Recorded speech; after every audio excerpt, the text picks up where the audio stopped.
morning to everybody. In my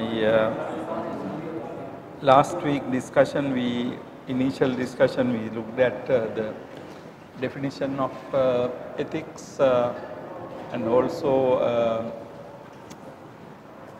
I explained to you basic three categories of three aspects of ethics, meta-ethics, normative ethics, and also applied ethics. Now, basically, applied ethics is the ethics concerning the more controversial contemporary problems, particularly that are discussed in what we call bioethics, issues like abortion, euthanasia, and gene technology and things like that. Apart from this practical aspect, we have two important aspects of ethics, meta-ethics and also normative ethics. Meta-ethics is basically the discussion on ethics, I would say more philosophical discussion on ethics. And then we are discussing issues related to ethics. When it comes to normative ethics, of course, we are talking about norms, basic principles of ethics, what is good and bad. So, on the one hand, we have what we consider to be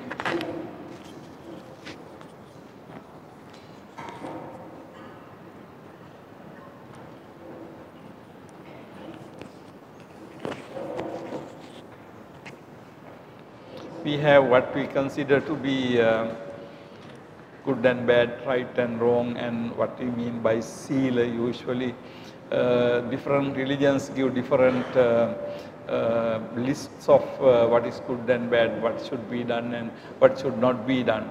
So, those things are basically normative ethics. But on the other hand, sometimes we discuss when we say something is good, what do we mean by that? If something is good, how can we determine that it is good? Or something, how can we determine that it is bad? Or what is the criterion of ethics? How do we decide? Now, those questions belong to meta-ethics. So, I hope you see the difference between the two. On the one hand, we are talking about the sila or the virtues or the 5 precepts, 10 precepts, Samanera Sila, Upasampada Sila, that sort of thing. So, those are norms. So, that is why they are called normative ethics. But meta-ethics is basically, we are discussing about ethics. Meta-ethics means about ethics. Now, when we say about ethics, we are discussing matters related to ethics, criteria of ethics, criteria of good and bad, things like that. So, basically, those are the three categories we discussed in our last discussion. And when we look at Buddhist ethics, we can see both these things. On the one hand, we have Sila, and particularly if you take texts like Visuddhimagga.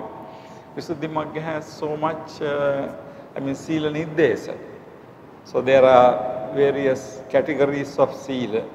We will be looking at them later. All those accounts are included in what we call normative ethics. They are norms. They are to be observed, to be followed. So, that is why they are called normative ethics. But at the same time, we have in Visuddhimagga beginning with King Sila. What is Sila? Now, there you see a definition given to Sila. Now, that belongs to a different category. Do you see the point? Sila, on the one hand, we have what we consider to be Sila to be observed. But at the same time, there are discussion on Even in the Buddha Kosha, even in the discourses, we have the question raised, what is Sila? Then you are going to define what Sila is. So that definition is included in a different type of, so it's a different category of discussion. So the meta-ethics means that in the today's name. But if you look at the Buddhist literature, we have both these aspects. Only thing is there are no two terms, because meta-ethics and normative ethics are two terms we borrow from modern Western philosophy. But if you look at Buddhist philosophy, we don't have two terms, both those things. But we do have these two categories. On the one hand, we have morality or sila to be observed. At the same time, we have discussions like, what is sila?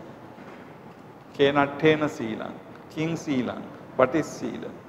Kenattena sila, in which sense sila is sila? Now you see, those questions belong to different category.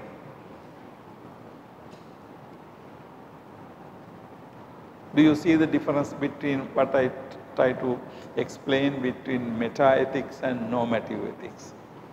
So on the one hand, simply saying we are talking about sila or morality to be observed. So when we talk about 5 precepts, 10 precepts, that is it. But at the same time, we also have discussions about it, about sila, about ethics. Theoretical aspects. Now that is called meta-ethics. Okay.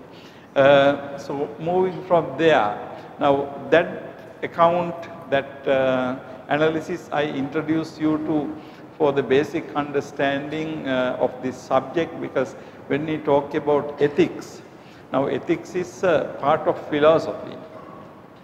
Ethics is part of philosophy. So when we take ethics as an aspect of philosophy, in ethics we study what is good, what is bad, what is right, what is wrong. Okay. Now starting from there, then today we will move into what we call basically when we discuss Buddhist ethics. Now when we discuss Buddhist ethics, on the one hand we are discussing sila. In the Buddhist path, sila, samadhi, panya, we have sila. However, when we talk about what is good and what is bad, it is not confined to sila alone. When we say what is good is much larger thing. It goes more than sila. What is good according to Buddhism? There are many good things. Ultimately, the highest good. What is the highest good according to Buddhism? Nirvana. Right? Highest good is nirvana. Now, you can see that starting from sila, samadhi to panya to nirvana. So, if you talk about, okay, ethics is a study of what is good and bad, then you can see that entire Buddhist path is included in ethics, including nirvana. Okay? So in that sense, we have a much broader concept of ethics when we talk about Buddhist ethics. Okay?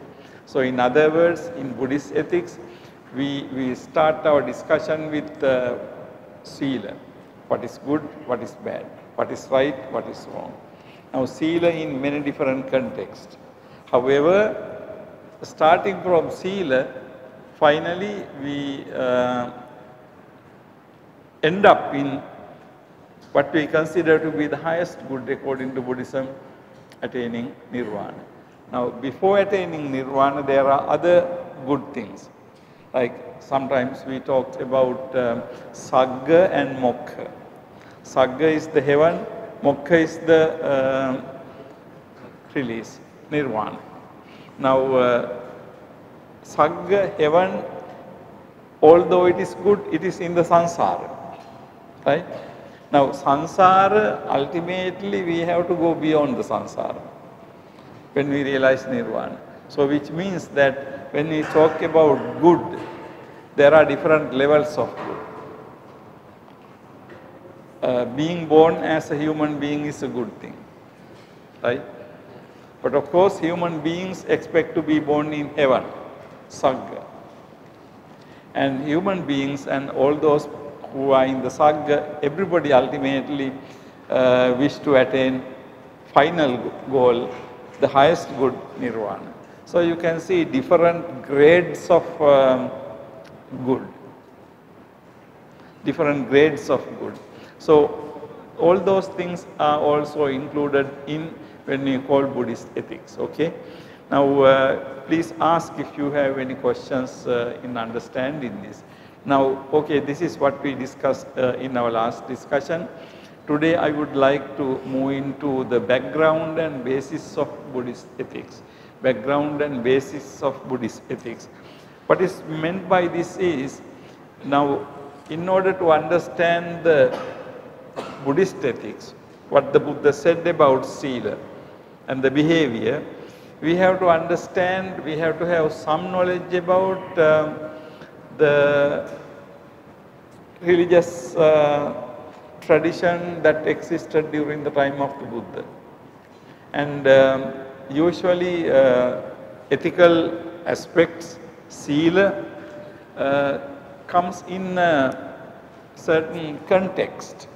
That context is basically the religious context. What we mean by religious context is now when the Buddha taught the Dharma, Buddha was teaching Dhamma in a society. Not only the Buddha was there as a religious teacher, there were many other religious teachers. There were many other religious traditions. Now in all those religious traditions too, there was Sila. So how is the Buddhist Sila different from these other Silas? How is the Buddhist tradition different from other religious traditions? Now, in order to understand this aspect, we have to have some idea about the religious traditions, ethical traditions during the time of the Buddha, okay?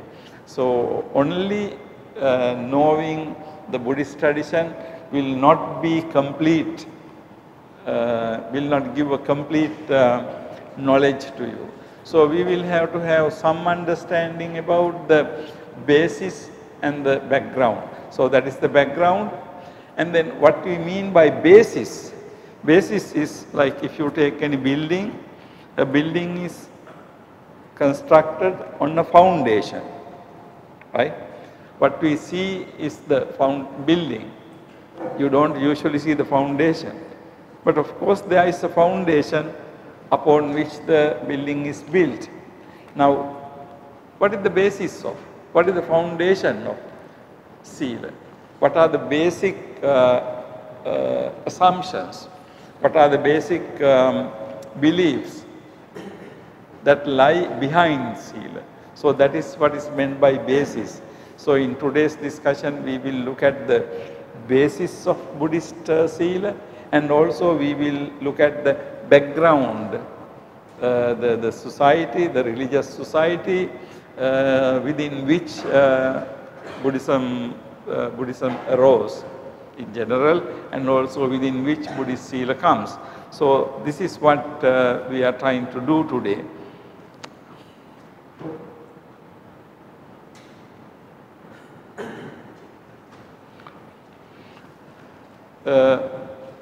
I have given it with some detail. Buddhist ethics has to be understood in the religious context of the ancient India during the time of the Buddha. The predominant religious tradition was Brahmanism, which had a system of ethics based on conventions such as Ishvara Nirmana, divine creation, Varna Dharma, caste system, Swadharma, duties of caste, and Ashrama Dharma, stages of life. In addition, the manner in which they treated women is an integral part of this ethics. The other religious tradition was that of Shramana, which was a collection of groups of religious people the common characteristic of whom was the rejection of Brahmanism. Now, what this tries to say is, when we look at the time of the Buddha, we see two main religious traditions, Brahmana religious tradition and also Shramana religious traditions. Now, Brahmana and Shramana. Brahmana was the main religious tradition. Okay. Now, Shramanas were different groups. Now, when we say Brahmana religious tradition, it was basically one religious tradition. However, when we say Shramana, there were so many Shramana groups during the time of the Buddha. Buddha himself was a Shramana. Okay. Now, in the discourses we find that Buddha is addressed as Samano Gautama. So, Buddha is Samana. So, Buddhist monks are also Shramanas. So, Buddhism is a Shramana group. But along with Buddhism, there were Shramana traditions started even earlier. So, these are the two main religious traditions. Now, we can imagine that Buddha was born into a Brahmana religion, most possibly. However, when he went on in his renunciation, Abhinikkamana, Buddha joined the Shramanas. Because Brahmana religion was a traditional religion, it was like more like a priestly caste, priest. Now, priest is not really a Shramana. Even in English language, when we say priest and when we say monk, there is a difference. Now, monk is closer to Shramana, not priest. Priest means a person who is taking care of religion, religious duties, and go between the God and human being. So, usually priest is a profession, it is a job. In fact, it is a job. So, priest is supposed to be in between God and human beings. So, when people want to make some offering, it has to go through the priest. So, that was the function of the priest. So, Brahmanism was basically function of the priest. Brahmins were priests. And then Brahmins were coming from their families, hereditary. Like you can't just become a Brahmin. You have to be a born Brahmin. You have to be born to that tradition. Okay? Anybody and everybody can't become a Brahmin. But anybody and everybody can become a Shramana. Okay? Because Shramana did not have this caste distinction. But Brahmins were Brahmin caste. Okay? So today, I put in within brackets Hinduism. What is meant by Brahmanism is Hinduism. However, this word Hinduism is a modern word.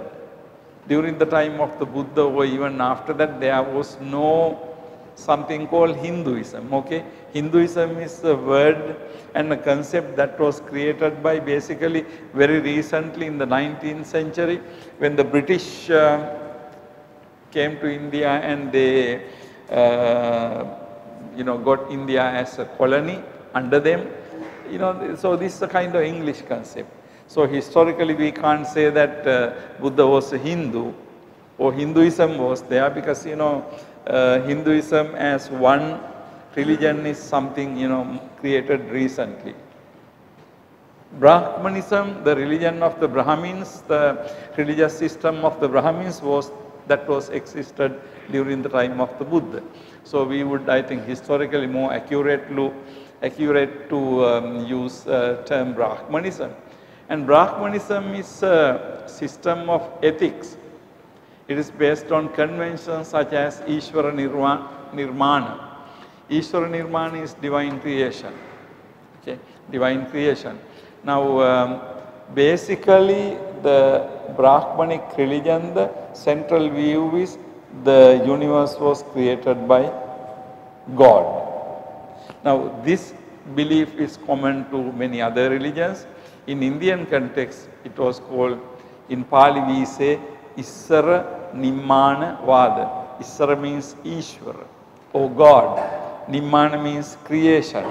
In the Pali discourses, you have the term Issara Nimmana Vada, or Nimmana Vada. Nimmana means Nirmana, the creation. So basically they believed that the universe was created by God. Now the important thing is not only the universe, everything within universe, including the human beings. Now when Ishvara created people, human beings, according to Brahmana belief, he created them into a Varna Dharma. Varna Dharma is basically caste system. So according to this religion, there were Brahmins, next Kshatriyas, Vaisya, Vaishya, then the last is Shudras. So Brahmana, Khattiya or Kshatriya in Sanskrit, Vaisya or Vaishya, Suddha or Shudra. Now this is called Varna Dharma. Varna Dharma means basically caste system. Now the meaning of Varna is color. So Varna Dharma means color phenomenon. In fact, historically, the caste system may have started from the physical color of the people, because the Brahminism belonged to Aryan civilization. Aryans were people who came to India from today, from areas like Iran, Afghanistan, you know, that area. Usually people are fair, and then so when they came to India, maybe they must have seen people like, you know, me and, you know, like, you know, more brown and, you know, darkish. You know, so there was originally some kind of, you know, the color.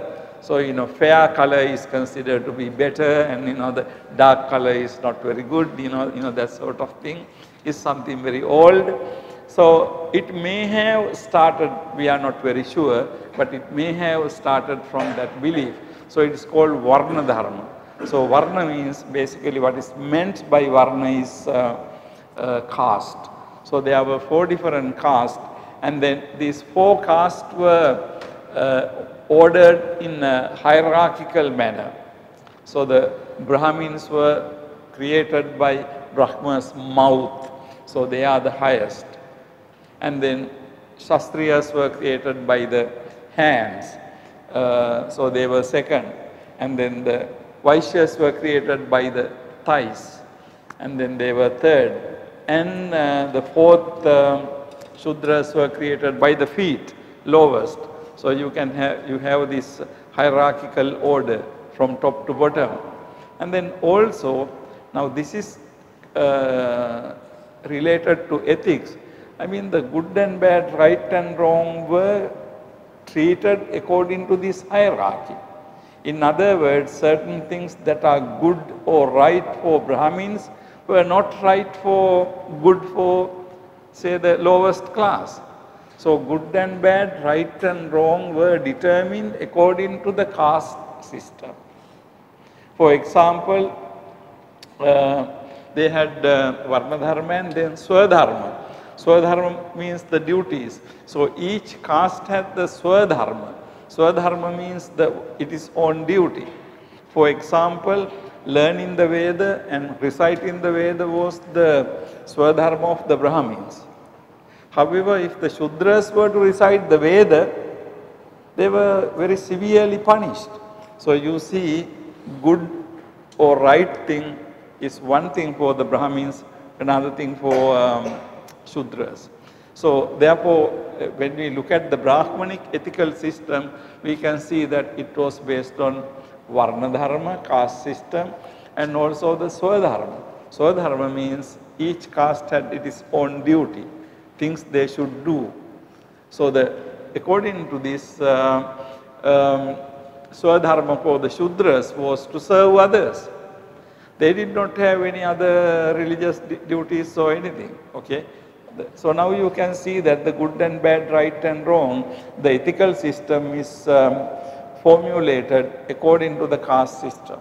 And the caste system is made meaningful by Swadharma, one's own duties. And also we have what is called Ashrama Dharma. Ashrama means station or stage of life. Ashrama Dharma means in the Brahmanic life, they thought that as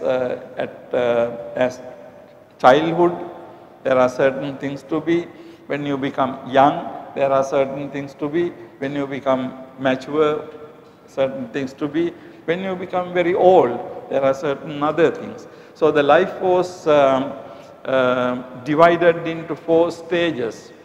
Within these 4 stages, I mean, this aspect was basically confined to the higher caste, not to the lower people. Okay, but anyhow, so when we look at the Brahmanism, I am not going into detail with you.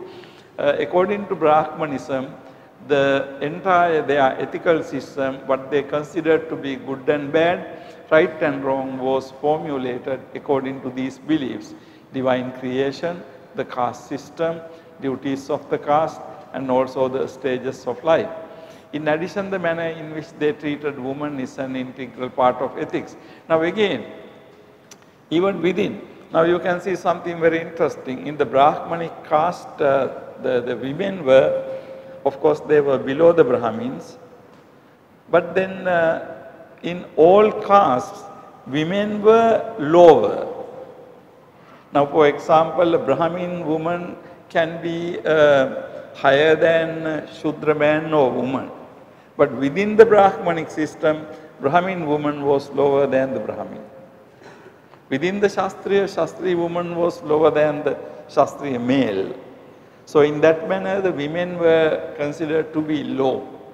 And not only that, when it comes to ethics, good and bad, right and wrong, for example, Brahmanism believed that woman does not need any other religious action than serving her husband. So by serving her husband, they said that woman can go to heaven. Now of course, ordinary people, in order to go to heaven, they have to perform meritorious deeds. But they said for the women, only meritorious deed they should perform is look after the husband. So if you look after your husband, then you go to heaven. Now what is this? Now there you can see that a woman is confined only to serve the man.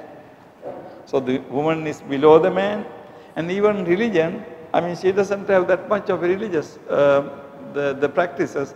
They say that, just serve your man well, and then, you will be born in heaven.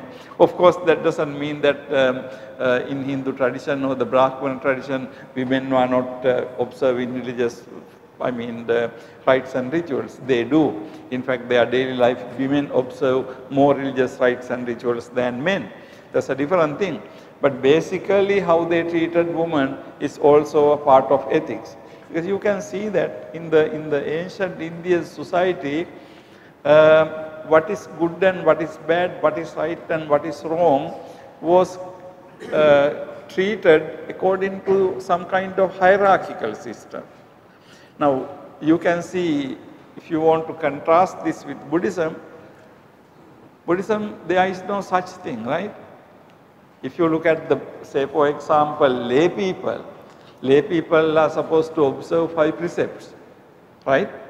But then whether this lay person is a king or president of a country or ordinary person, all of them have to observe the 5 precepts, right? No difference.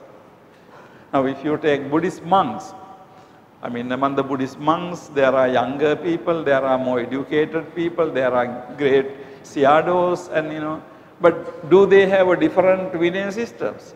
No. Everybody has one Vinaya, right? Now you see, this is the Buddhist situation. Now when you look at from this point of view, you can see that Brahmanic religious practice and the ethical system was different. Ethics was different according to different social groups. So even what is good is different according to different social groups. So in other words, it is like something like you have different goods, different good things for different people. But usually we tend to believe that good is good for everybody. Bad is bad for everybody, right? If you say that killing is bad for anybody and everybody. Whether you are a high person or low person, stealing is bad for anybody. Whether you are a high person or low person. But here you can see that what is good and what is bad and what is right and wrong differs according to the people, according to their social status, according to their caste.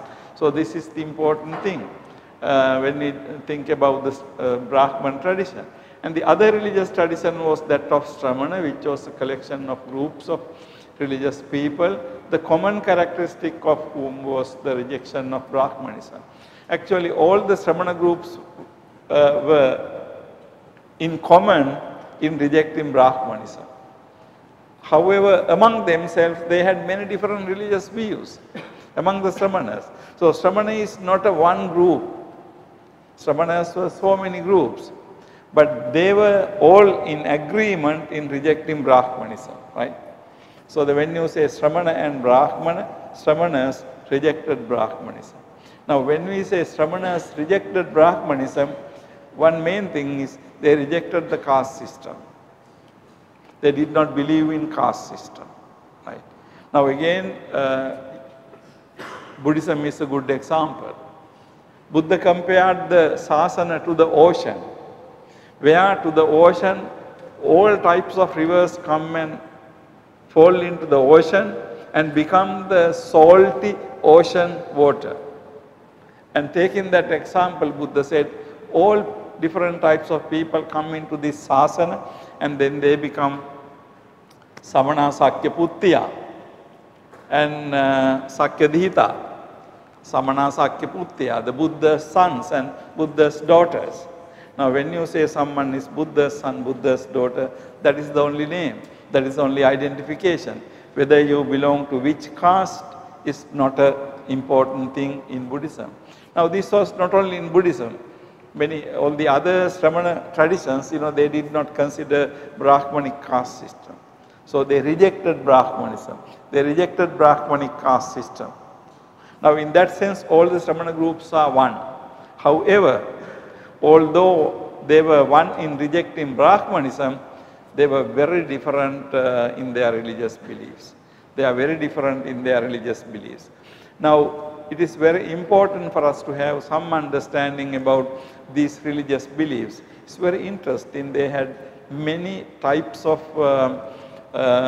very advanced religious beliefs. We will look at some of these things.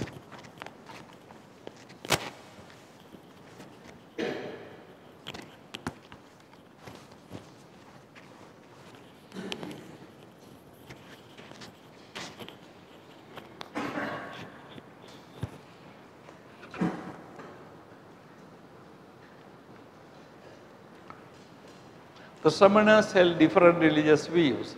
During the time of the Buddha, there were 6 Samana religious teachers, namely Purana Kassapa, Pakudha Kachana, Makkali Gosala, Sanjay Belatthiputta, Ajita Kesakambali, and Nigantha Nathaputta. Now, if you look at their views, Purana Kassapa, he rejected the action. Pakudha Kachana rejected causality. Makkali Gosala accepted a form of determinism. Sanjay Belatthiputta, skepticism. Ajita Kesakambali, materialism. Nigantha Nathaputta is Jainism. These views have a direct bearing on one's ethical standpoint. While Purana Kassapa rejected the efficacy of action and thereby one's free will to act, Makkali Gosala held a form of determinism and rejected one's free will to act.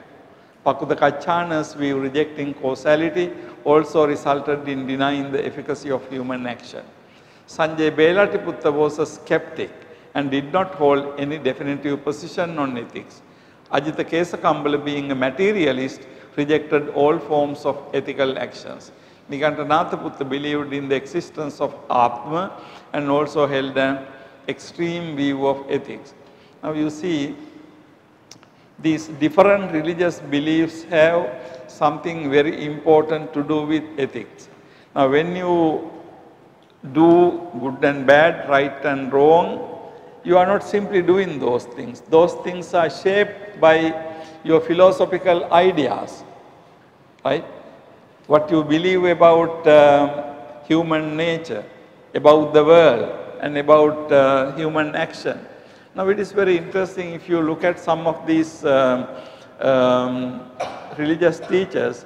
We have Purana Kassapa rejected efficacy of action, thereby one's free will to act. Now this concept of free will, whether we are free to do something.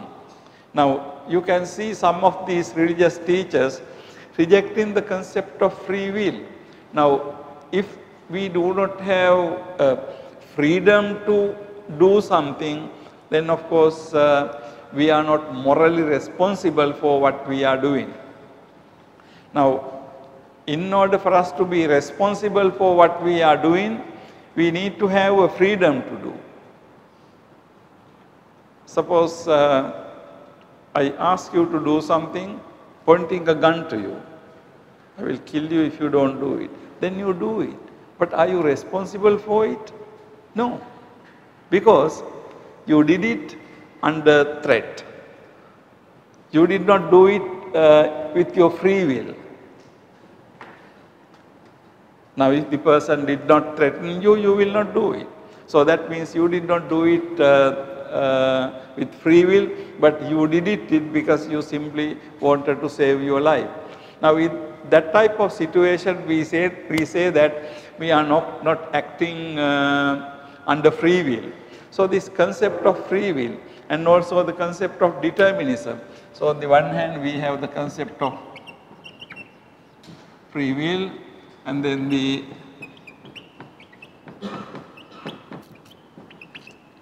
determinism. Now this is something very interesting. There were several religious teachers during the time of the Buddha rejected free will, and also thereby they accepted some form of determinism. Now determinism means in religion and philosophy, determinism means the belief that our life has been determined, our life has been programmed by some person or some force. So in fact, although we think that we are free agents doing things, but we are not free. We mistakenly think that we are free. But according to this view, we are not free. For example, let me give you a very common example of determinism. A very popular example of determinism is called theistic determinism.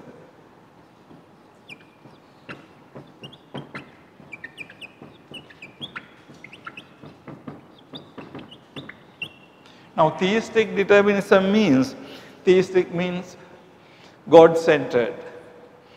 Now theistic determinism means, as in Brahmanism I mentioned earlier, you believe that you were created by Ishvara or by God.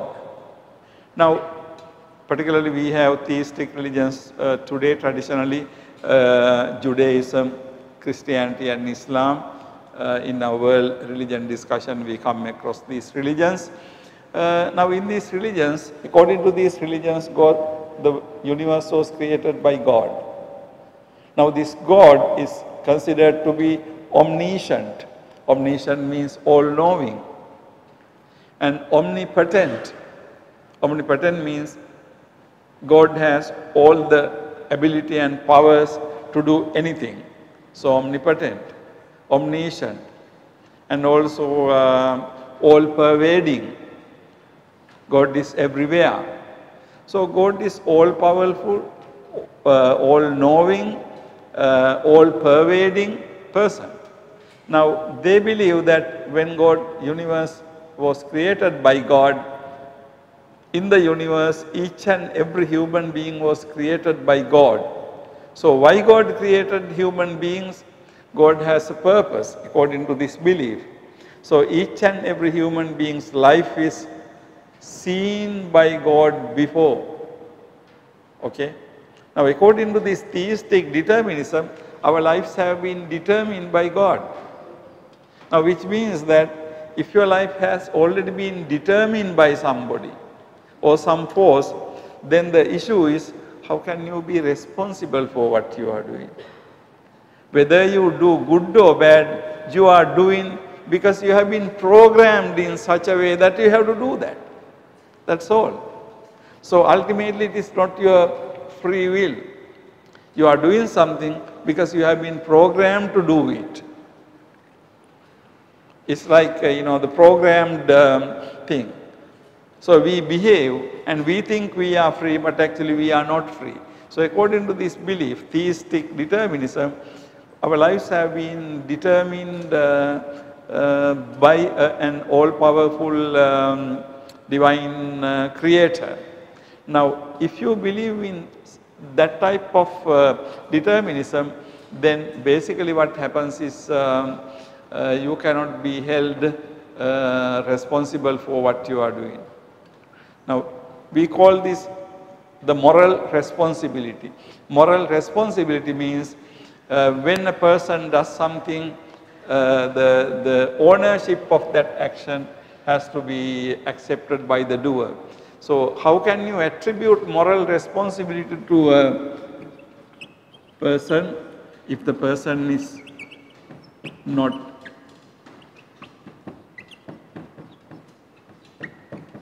So, moral responsibility. Now, moral responsibility and determinism are incompatible, cannot go together. If your life has been determined, you cannot do otherwise.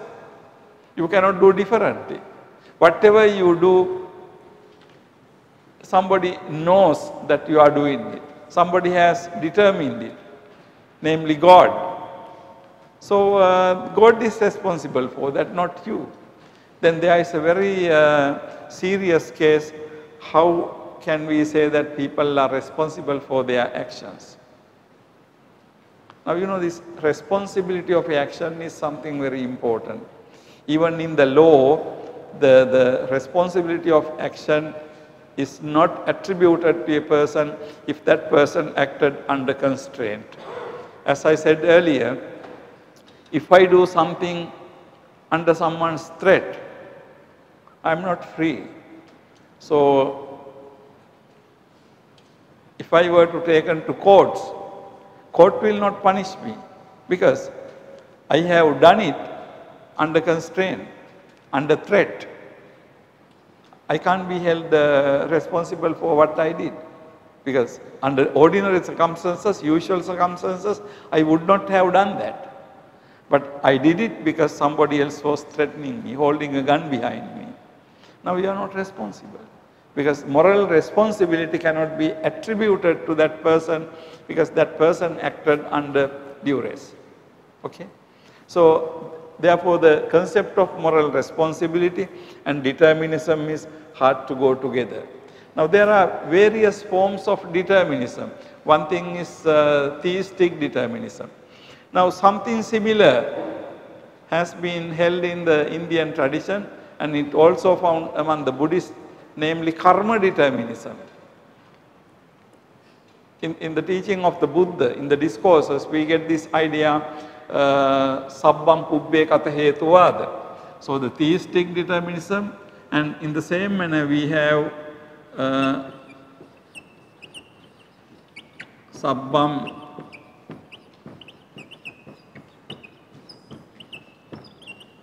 pubbe kata hetu vada. Vada means the view or the belief, acceptance. Sabbam pubbe kata hetu. Everything happens due to past karma. Now you can see that this also is a kind of determinism. Now if we believe that everything in our present life is due to past karma, then how can you be responsible? Everything happens to you, everything you do, everything you say, all these things is sabbang ubbe kata hetu. If it is everything is due to past karma, then you are coming with the bundle of past karma, you can't be behaving differently. Now Buddha says in some place, if you are a killer, taking life, panatipati, then it is because of your past karma. If you are stealing, it is because of your past karma. Everything else, if your health, your other things, everything is past karma. If you are not studying, if you are not educated, it's your past karma. Now, if it is past karma, then how can you be responsible? How can you change it? Now, that is that we can call karma determinism. Earlier one we call theistic determinism.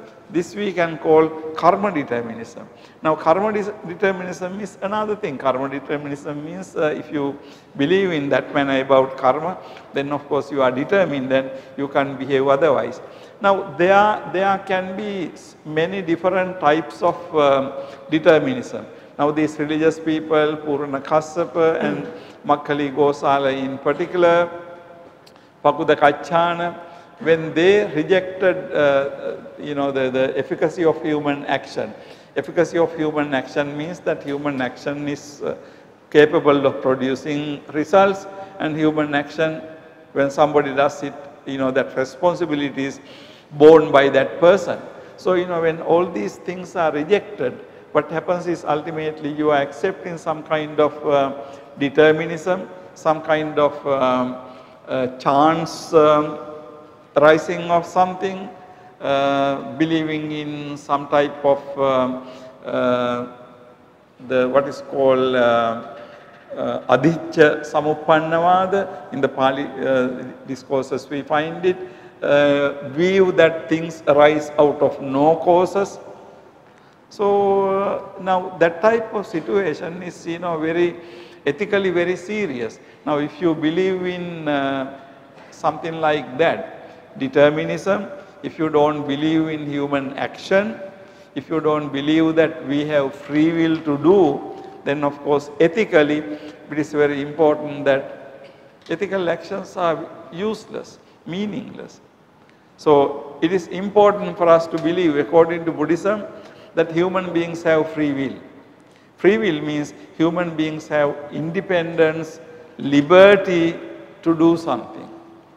Now if you don't have that liberty, if you are not free to do, then of course you can't be responsible for your behavior. But we know that according to Buddhism, we are responsible for our behavior. If you do good things or if you do bad things, we are responsible for it. Buddha says that Chetana ahang bhikkhave kammang vadami. Chetana, volition is the karma. Now your good Chetana or bad Chetana, you have to be responsible for that. In the Dhammapada you have Mano Ubbangama Dhamma. All these things are Mano Ubbangama. Your mind is the forerunner. Now which means that according to Buddhism you have free will. But then you can see that the society during which the Buddha came, Buddha started talking about Buddhist ethics. They are in that society we can see that there were religious teachers and then there are followers who did not believe in freedom, human agency, efficacy of human action. So these ideas are important. And then you have Sanjay Bellatiputta was a skeptic and did not hold any definitive position in ethics. Now Sanjay Bellatiputta is considered to be Amaravikhepa. What it means is a skeptic. Skepticism means the belief that our knowledge is impossible. We cannot get definitive knowledge about anything. Now that's why Sanjay is supposed to have said no to any question. No, I don't think so. I don't accept so. Now there is a big difference between when you say I don't think so and it is not there. When I say I don't think so, it is my personal view. So Sanjay Belatiputta's position was he did not believe, he did not think that these things are possible, knowledge is possible. So how it influences your view in ethics, you will not be really committed to any type of ethical actions. Whether something is good, your answer would be, well, I'm not sure, I don't know. Whether something is bad, again the answer will be, I'm not sure, I don't know. Now, if you are not sure, if you don't know, how can you behave? To be responsible people, we must be able to defend what we are doing. If someone asks you why you are a monk or why you are a nun, you must be able to answer. Otherwise, if you say, I don't know, do you think that's a good answer? No. You must be able to say. Now, skepticism means basically to reject any kind of knowledge about anything. Now, so there were some people like that. Sanjay Bellatiputta. I'm just giving you a pretty basic idea, not in detail. And then look at Ajitha Kesakambala, being a materialist, rejected the forms of ethical actions. Now, Ajitha Kesakambala's position, rejecting ethical action. Now, materialist, according to him, I mean, everything is matter. And they held that your life is over at the death. Life is over at the death. There is a famous statement attributed to Ajitha Kesakambala's type of philosophy. There was another very well-known philosophical name in Indian tradition, Charvaka. Now, for Charvaka, attributed philosophy is that it says that live as long as you live very happily. Enjoy yourself because your life is ended at the grave. Bhashmi bhutasya dehasya punaragamanam kutah. When your body is cremated, how can it come again? Now, if you believe that we are only bodies, of course, at the death, our body is burned, then what? Nothing. Everything is over. You are not born again. Now, you know, this belief is very important for ethics. Why do we do good things or not to do bad things if you are not being born again? If the life is over with this life? You know, there are people will not have a very good reason to be ethical if life does not continue. Now, according to the karma and punabhava, karma and punabhava, we know that good actions have good results, bad actions have bad results. Now, these things will take place over the sansaric journey, right? But if you think that, you know, nothing is after death, then why do you have to worry about all these things? It's a short life. Charvaka said it's true then. You just enjoy your life till you die. That's all you need to do. Don't worry about. Now you see the very basis of ethics is damaged there. Because if you don't believe in rebirth, if you think that everything is physical, then there can't be a continuation of your personality, right? Now, if you are only bodies, body is burnt, end of the story. But we at the same time, we believe that human beings are not only rupa, but human beings are vedana, sanya, sankhara, vijnana. With this combination, we are born again. Although our body is destroyed, our personality in a dependently originated manner continues. Otherwise, no meaning, right? If I do something now, if I am not born again, who is going to get the result? If a totally different person is going to get the result, then it is the position described as Anyo karoti, anyo patisamvedeti. Doer is one, experiencer is another. Now that is not reasonable, that is not just. Because one person to do the karma and another person to get the result, now that is not good at all. So you know the karma theory, the ethical action has to have the concept of punabhava, what we call punarutpatti. Punabhava, rebirth as an important thing. If we don't have rebirth, then of course you can question why do we have to be ethical? Why do we have to be doing all these difficult things? You all can become ordinary people and enjoy life and finish it. But simply because we believe that the life continues through samsara, ethical actions, good and bad actions we have a reason to do what is good and not to do what is bad. Okay, so therefore Ajitha Kambala's view is again very important. And the Nigantanatha believed in the existence of Atma and held an extreme view of ethics. Now when I said that we are born again and again, but at the same time Buddhism makes a distinction between we do not have unchanging Atma. Now basically not only Jaina, Nigantanatha, Brahmanism and many other beliefs held that we have an unchanging Atma. Now it is in a way interesting when you believe that you have an unchanging Atma, only thing that changes is your body. So in this birth we can say that your Atma is going through a human body, next birth Atma is going through a bird, after that Atma will be going through a reptile, but anyway Atma remains unchanged, that's the view. So therefore you are you. But the Buddhist position is difficult because Buddha says that we have Rupa Vedana Sanya Sankara Vijnana, but Vijnana is also arising, ceasing, some kind of process. During the time of the Buddha there was one monk called Sati who believed that Vijnanam Sandhavati Sansarati Ananya. He believed that Vijnana goes around without change. Buddha said nonsense. Buddha said, Paticca Samuppannam Vijnanam Buddhang Maya. I have taught you Vijnana is dependently arisen. So Vijnana is not like Atma. So on the one hand, Buddhism rejects the concept of Atma, but at the same time accept Vijnana, which goes as a process. So it is a Vijnana Sota, process of Vijnana that goes according to Buddhism. Now that is not very difficult to understand. Now today if you consider about yourself, we are at different ages here, maybe 20, 30, 40, 50, 60, whatever. Now did we come to this world as we are today? No.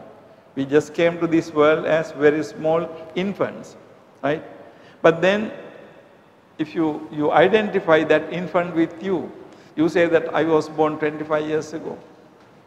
Now what has happened? Are you the same infant? No. But then what has happened is your Vijnana has continued through, but it's not the same Vijnana. It is the dependently arisen Vijnana. So one Vijnana cannot be separated from the other. So in that sense you have this unbroken process, but not a Atma. Now when you say Atma, Atma is unchanging phenomenon. In the Upanishads it is said, Na hanyate hanyamani sharire. When the sharira is destroyed, Atma is not destroyed. Now the difference in the Vijnana is a sota. Vijnana is a process. So this process, of course, it is connected. It is connected from our birth to present day. It is connected till we die. And after the death also it is connected with the next birth. So that is why sansaric process goes on, and we can talk about next life or life after. That is why in the Buddha's life we have all the Jataka stories where Buddha says that I was born in such and such a manner, and like that. Okay. So you can see that Ajitha Kambala's view directly has a bearing on ethics. In other words, if you believe in Ajitha Kambala's type materialism, you don't need much of ethics. Okay. I mean, I am not saying that materialists do not have ethics. Of course, materialism can have ethical system. But if we look at the much larger ethical behaviors, like being a religious person, being a monk or being a nun, will be meaningless if your life is going to be ending in at the death. You don't have to be live a difficult life. Why do you have to do that? So this Ajita Kambala's view, and then we have Nikantanath Putta's view. So here you can see that these views that were during the time of the Buddha were very much influence our practice of ethics. Whether you become ethical person, what kind of behavior you will adopt depend on what you think about your own nature. Are you a determined person? Is the universe determined? Whether there is a creator? Is my life is going to be ended with death? Now the answer to these questions has much to do with your ethical behavior. In ethics, basically we ask the question, what should I do? What should I do? This is the subject matter of ethics. In ethics, we ask, what should I do? Now, what should I do?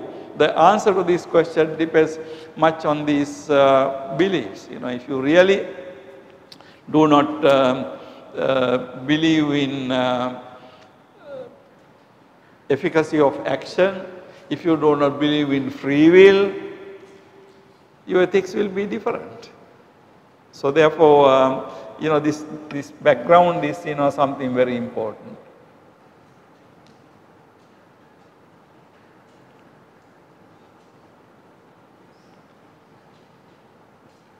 In the Mahatithayatana Sutta Anguttara Nikaya, the Buddha lists 3 religious views as unsatisfactory, anassasika views. You will just read it because we already discussed these 3 things. One is Issara Nimmanavada, the creationist view. Then Sabbam Pubbe Kata Hetuvada, the view that everything is due to the past karma. Ahetu Appacchevada, view that everything happens without causes or conditions. When we examine these views, we can see that they have direct bearing on human action. Now this is Mahatithayatana Sutta. You find this in the Anguttara Nikaya. In the Anguttara Nikaya, Mahatithayatana Sutta, Buddha refers to these 3 things. Issara Nimmanavada, creationist view. Buddha says anassasika. Anassasika means not satisfactory. Not satisfactory. Because as we discussed, if you believe that you have been created by God, then of course human action do not have much meaning. Because God will look after it. God will take care of it. God has determined what should happen to you. So in such a situation, action cannot be meaningful. And then Sabbam Pubbe Kata Hetuvada, now that is what is called karma determinism. So the number Issara Nimmanavada is the theistic determinism. Sabbam Pubbe Kata Hetuvada is karma determinism. So any type of determinism, if you believe in determinism, then you are not responsible. I think one thing you can do is, if you really look at encyclopedia or dictionary or even Google or Wikipedia about some of these terms like theism, determinism, free will, you can get more knowledge. Because I do not have time to go through all these things in detail, but please read little more about the concept of free will. Okay? The concept of determinism, the concept of creationism, concept of God. So you can see, you will be able to see more meaning in what I say. And then the third is Ahetu Appacchevada view, that everything happens without causes or conditions. Now that again is a very interesting thing. If you believe in Ahetu Appacchevada, or if you don't believe in causes and conditions, the issue is that anything can happen. Now that's a very serious situation. Now according to the teaching of the Buddha, we know that if we do good, we will get good. If we do bad, we will get bad. Yadisang vapate bijang, tadisang harate phalang. No? Kalyanakari kalyanam. If you do good things, kalyanakari, doer of good. Kalyanam, get good. Papakari cha papikam. If you do bad, you will get bad. Now, if you believe in ahetu appacchevada, what happens is you can't be sure. Because things happen out of no causes and conditions, which means that anything can happen. But now, of course, we can believe that we do good things and we will get good. Because our actions and the results correspond to each other. We get results according to our actions. So if we do good, we will get good. If we do bad, we will get bad. Now this is the logical and also just situation. However, if you believe in ahetu appacchevada, what happens is anything can happen. So why do you do good? If you cannot be sure about that you are going to get good, then what about the bad? Why do you refrain from doing bad if you are not sure about the outcome? So, ahetu appacchevada is also very interesting. It affects our ethical judgments. So, when we examine these views, we can see that they have direct bearing on human action. Okay, basically what I try to do with you this morning is to see these different religious beliefs that existed during the time of the Buddha had direct bearing on what you consider to be ethics or what you consider to be good and bad behavior. Discussing how the ideologies affect our action, the great Buddhist philosopher K.N. Jayathilaka says. Now this is a quotation from K.N. Jayathilaka. Actually this quotation comes from, there's a small book by him, Ethics in Buddhist Perspective. It was Wheel publication number 7576, you can find it online. It would therefore be the case that the ethics of Buddhism would be significant only if certain facts are true. There is freedom or free will in the sense enunciated. There is human survival or continuity of individuality. Number 3, this continuity is such that avoidance of evil and the cultivation of the good along with purification of mind tends to make our nature better and our condition happier. While the opposite course of action has the reverse effect. That means if we don't do good things, then we will get the bad things. Number 4, there is a state when the mind is pure and cleansed of all defilements, a state of bliss, perfection, realization and ultimate freedom. Now according to K.N. Jayathilaka, K.N. Jayathilaka was one of the very great Buddhist philosophers. Now he has many writings. On K.N. Jayathilaka also you can look at in the Wikipedia or Google. He is one of the leading philosophers who passed away now. Now according to him, it would therefore be the case that ethics of Buddhism would be significant only if certain facts are true. In other words, what he says is, we can talk about ethics of Buddhism only if certain things are true. For example, look at number 1. Number 1 is, there is freedom or free will. Now, if we don't have free will, ethics will be meaningless. So, in order for ethics to be meaningful, you have to believe that you have free will. You are a free agent. You are free to do things. Now again, in the Buddhist literature, we get quite a lot of examples where Buddha discusses this.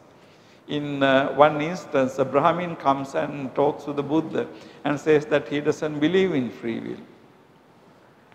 Then Buddha asks very simple question, then Brahmin, how did you come to be?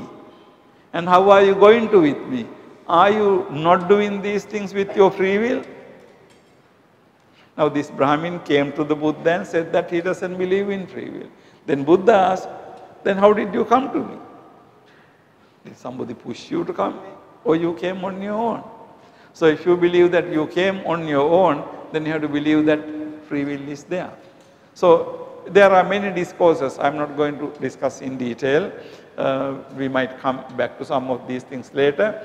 So in order for Buddhist ethics to be meaningful, number one, there is freedom of free will or free will. In the sense enunciated means he discussed it earlier. There is human survival and continuity of individuality. Now, what I said against materialist view, if you hold materialist view, then of course there is no rebirth. But survival of human personality is also needed in order for ethics to be meaningful. This continuity is such that the avoidance of evil and the cultivation of good alone with the purification of mind tends to make our nature happier. And also, we have to believe that when we do good things, our mind becomes purified. A purified mind is better than defiled minds. Now, in other words, if we don't believe that when our mind is purified, it is good, why do you do all these things to purify your mind? Buddha says, Sabba papassa akaranam, kusalassa upasampada, sachitta paryodapanam, purification of one's mind. Now, purification of mind is not easy, right? You meditate, you practice metta and all these things. That means that you believe that purified mind is better than defiled mind, right? So, in order to practice ethics, you have to believe that it has to be true. And then finally, last is the number 4. There is a state when the mind is pure and cleansed of all defilements, state of bliss. In other words, ultimately, when our mind is pure, the perfection of that purity is nirvana. So when realized in nirvana, our mind is purified mind, and then all the dukkha will be terminated. Now, if you don't believe that nirvana exists, nirvana is possible, then why do you do these things? So, which means that our being ethical according to Buddhism anticipates, our being ethical according to Buddhism presupposes that there are certain things true. One final thing is, our being ethical presupposes that there is something called nirvana, a state, a great happiness which we can attain. Otherwise, why do you do all these things? Why do we become Buddhist? Why do you become monks? Why do you become nuns? Because we believe that nirvana is possible, right? So, do you see now the point? In order for us to practice Buddhist ethics, or in order for us to see that Buddhist ethics is meaningful, all these 4 different things should be true. We have to have free will, we have to believe in survival, that means kamma and punabhava. We have to believe that purification of mind is good, and also we have to believe that nirvana is possible. Nirvana is there. Now, if you don't believe in these things, you can't be a Buddhist. You can't be practicing Buddhist ethics. Okay? Now, simply, when I started this discussion this morning, what I meant is, these are the basis of Buddhist ethics. Unless you believe these things, you can't be practicing Buddhist ethics. That is the basis. That's the foundation. The very fact that I am a Buddhist means that I accept these things. Very fact that you are a monk means you accept these things. You are a nun means you accept these things, right? So this is what is meant by the basis of Buddhist ethics. So to summarize what I did, because our time is already past, summarize what I said this morning.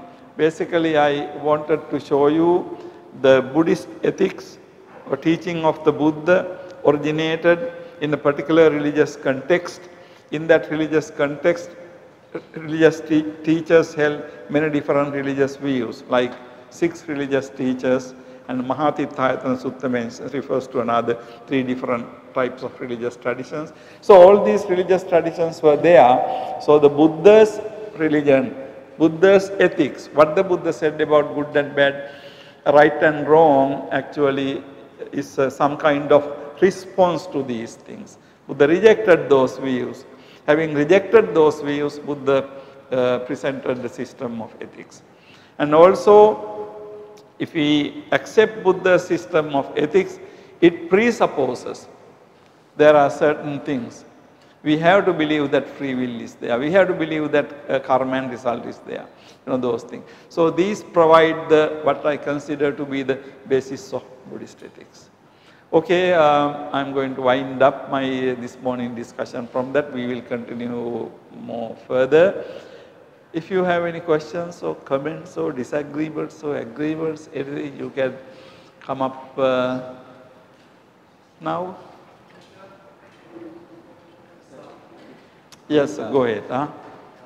Thank you very much for your sharing knowledge of Buddhist ethics. I come to realize the importance of faith, belief, Saddha. This is Siddhika, beautiful Siddhika. I come to know if someone have more faith or more belief, so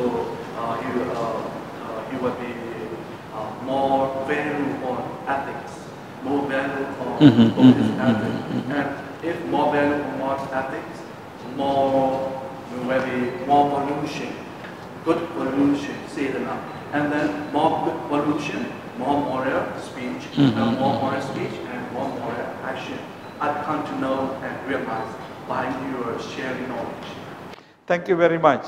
In fact, but the gentleman made the connection between saddha and then of course the action. This is something very, very important today. Now at this moment I don't have much time to go into it. However, I should say that by saddha, when we believe these things, we have to remember that we are not believing only out of our saddha, only out of our saddha to the Buddha. Actually we believe also it is the part of the experience, right? Now when I said karma and survival, we are not believing simply because Buddha said that. We can also rationally see that. Now that's why I gave you this example. I was born as an infant child. Now I am, 60 or 70 or whatever age. Now during this period, this infant child and myself consider to be the same. And I talk about my childhood. So, but on the other hand, we know that I am not the same infant. It is not the same body. It's not the same mind. It's not the same vijnana. But what is the connection? Connection is the continuation. Santati. Now, if this is true for this life, we can rationally think that it should be true for the next life also. However, as an ordinary person, I can't see the next life. So, for me, it is a rational belief. But for the Buddha, it was not merely a rational belief. Buddha could see. He had Pubbe Nivasa Anusati Jnana. And Arahants have Pubbe Nivasa Anusati Jnana. So, for them, it is not a rational thing. It's an experience. They can see that. But you and I mean, of course, I don't know others, but for me, I don't see it. But I accept it as a rational belief.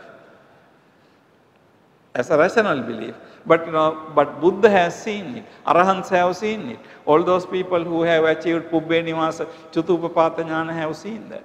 So, these things are not only saddha. Of course, saddha is very important. Saddha is the conviction. But at the same time, we just don't accept because of saddha. We accept these things also because we can rationally know it. Thank you very much.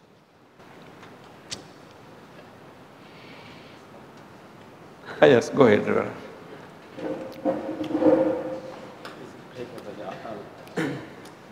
According to Buddhist ethics, there's the 5 precepts of piety, morality. Kill is wrong, bad. So stealing is wrong, bad. Even so, what is the Western ethics? What is good? What is right? What is wrong? What are the differences between Buddhist ethics and Western ethics? Okay. Venerable's question is difference between, sit down, Buddhist ethics and the Western ethics. Again, it requires a very large expanded answer, which I don't have time to talk about. In fact, when we say Western ethics, in the philosophical sense, actually Western ethics from philosophical point of view is not very much normative ethics. Western ethics as a philosophical thing is more meta-ethics. They talk about the nature of ethical statements, criteria of good and bad, However, ethical systems come in religion. For example, you can compare Buddhist ethics with Christian religious ethics. Or you can compare Buddhist ethics with Islam religious ethics.